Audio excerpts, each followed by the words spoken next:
Okay, guys, it's booktokqutiepie here coming at you again. This time the review is not an ARC. I had some Audible credits, and there was a 2-for-1 sale not too long ago.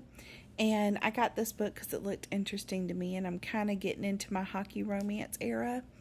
And it's called The Pucking Coach's Daughter by S. Massery. Let's get into it. So, like I said, I listened to this on Audible, on audio, and buddy, let me tell you, this book has some triggers, okay?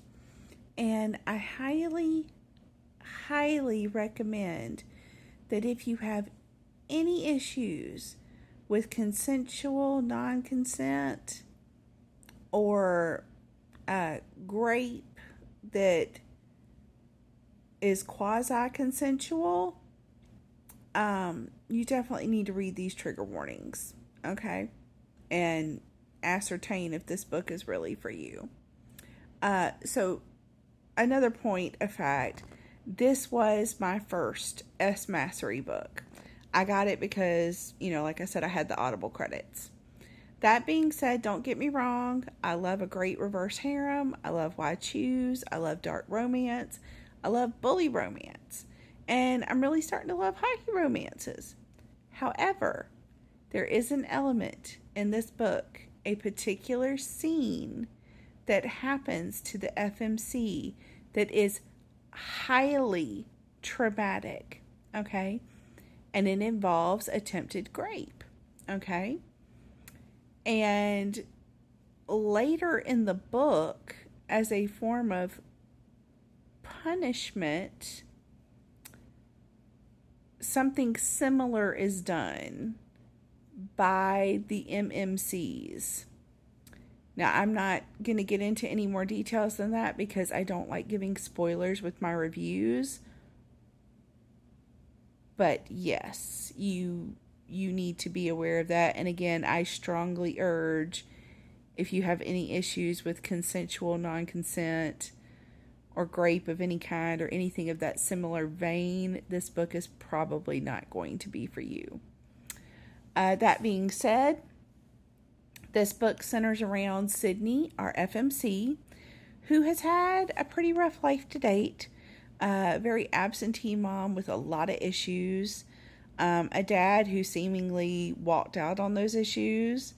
Bullying. She's the daughter of a semi-famous hockey coach. And she specifically picks a college that is a rival team of her father's hockey coach. Some stuff happens, again, without getting too spoilery.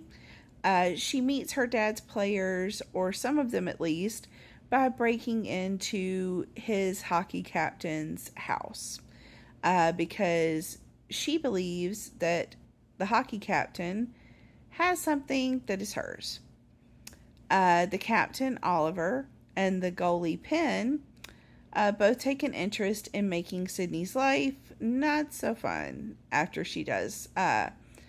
Because after that happens, there's another thing that happens where it involves the captain of the rival school, Carter, who also happens to be her on-again, off-again boyfriend. And what she does cost her dad's team the victory of the big game. And you'll have to read to find out. Now, there's plenty of delicious, smutty moments with all three men. And all three men have some really great qualities. Again, without being spoilery and without that one scene that I have talked about, this would have been a 5-star read for me.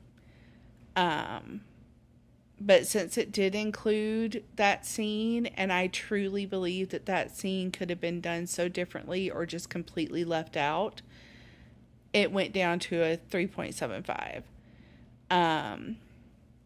The spice was spicing. I was going to give it a solid 4 chili peppers.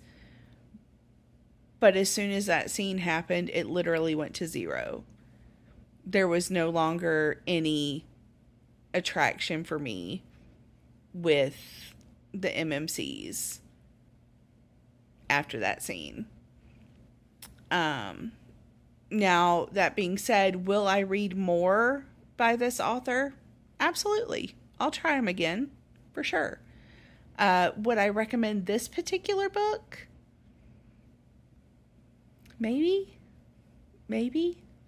It would literally depend on who is asking and what kind of triggers they have. So, I hope you guys enjoyed that review. And if you do want to check out this book, it is available now and on KU and also on Audible. All right, guys. Talk to you later. Bye.